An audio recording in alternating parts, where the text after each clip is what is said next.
Alright, this is a 2001 Dodge Dakota. Has a 3.9 V6, automatic, no four-wheel drive, anything, no 4x4. Just a pretty basic truck, but it's a good truck. Potentially this could be what I use in the future for towing cars, but we'll see. For now, it's been good for just getting furniture to load up my house. Help fill up my house a little bit. So it has a little dent here on the fender. It has a dent in the door. No big deal. I'm not too worried about that because I can take care of all that. So what we're working on today,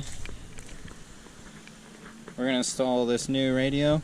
This is actually, I've used this radio 3 times now, so this is my 4th time using this radio. I really like this radio. I like having Bluetooth in my cars. Without Bluetooth, especially with the way the new iPhones are, it's just a pain. So let's get this installed. Inside the truck, so this is the radio that came with the truck. It just says protecting, send service. So if you know how to disable and reset the security mode, let me know. Because I could use this radio in a different car in the future. So yeah, let me know if you know how to fix protecting send service. Alright, removing this driver knee panel. I guess you can take the parking brake off too. I'll probably do that, that's not too hard. And then I can just remove this completely. Actually, that's fine. That's plenty of room to work. So it was 3 T20 torque bits and then 3 pins on the top that you have to pry out. Now we gotta take this off because this giant trim piece is all that. They couldn't have just made a pop out. Thanks, Dodge. It looks like I got a couple Phillips screws to take out. Okay, so it was 2 Phillips screws right here. Of course, mine were missing. Figures. And then the rest is just clips, so you just gotta pry it out carefully. And now I gotta wiggle it out of here somehow. Alright, it started raining. Oh, you can't really tell, but yeah, it's wet. Alright, so I got the radio out. This bezel really can't come out all the way unless you have a tilt steering wheel, or maybe if you remove the bezel back here. But there's just enough room to slide it out. It's a fight, but it's out. But since this was an aftermarket radio, we can see we already have the conversion harness, at least for that radio. And then someone already tapped the ground in, and it does have a radio. So maybe the radio actually would work, but it's a bonus, but not really necessary. Alright, so I started looking up how to fix, the security mode, protect, send service, something like that. I forgot what it said already. So let's go through the steps and see if this works. Alright, so first step, disconnect power. Easiest way is just unplug it. And then we're going to press the menu and skip track button.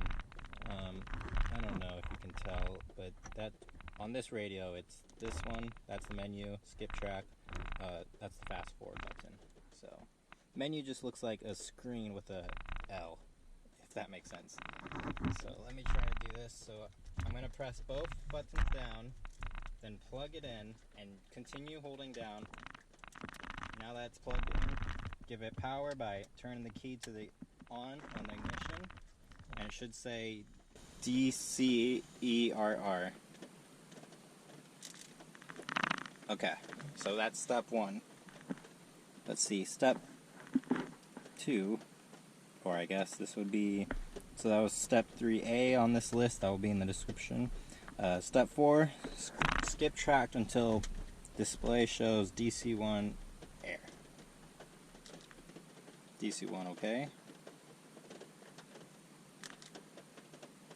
Oh, press and hold until DC1 air. It never showed DC1 air, so we're just going to move on. Press pause and advanced display until DC2 appears. So where's pause? Okay, DC2. So to get back to DC2, it's the skip back track button. Okay. Now we want to disconnect power. Alright, remove faceplate, which is that button, and then pops right out. And press and hold reset for 10 seconds. Holding the reset button for about 10 seconds. Let's put the faceplate back on. Let's see what happens. Cancel demo. Press volume knob. Yeah, cancel demo. Demo off. Cool. Hey, I hear radio. Wow. That worked. Awesome. So now I have a working radio. I'm kind of tempted to just leave this in there, but I don't think this one doesn't have Bluetooth. Yeah, it only has radio and aux or CD. So I will probably be getting rid of this. Actually, I will be putting the Bluetooth into this car, but I'll be keeping this in case I have it for another car, or maybe I want to put the Bluetooth into a different car, so we'll see. Cool, so we got the old radio working. Here's the new one. It's a lot smaller, it's not as deep. Cool, it has a different plug. This one does have a USB, so extra charging, and it's Bluetooth, which is great. So yeah, I definitely want this upgrade, and I'll be keeping that in the future in case I buy another car that doesn't have a radio, or if I want to upgrade to a radio with an aux in an older car. So I'm gonna wire this in, even though I technically wouldn't have to. I could just wire this, but yeah, I'm gonna wire. These are the adapter harness to the harness that goes into the radio. So I'll wire those, and basically my thought is, if I want to put this into, maybe if I want to put this into my Corvette, and I wanted a Bluetooth radio in there, and I'd rather have an aux radio in here, because the Corvette should get the nice one, you know? So we'll see. But yeah, I'll just wire it up. I have it anyways, so if I ever change my mind, it's just a simple plug instead of having to splice new wires in. So I'll be back once it's all wired. Alright, there we go. Head unit is in. Let me just power it on real quick so you can see. There you go. Actually, this is the kind.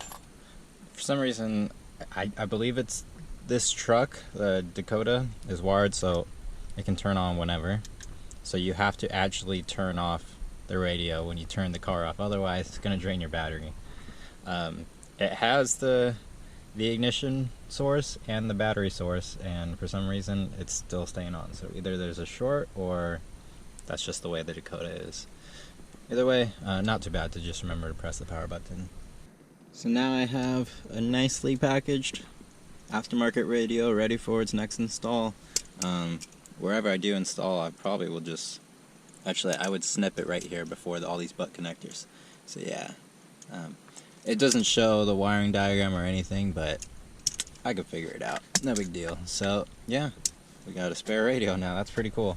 Let me know if you've had to do that, take a radio out of security mode or protect mode, because that was interesting. Yeah.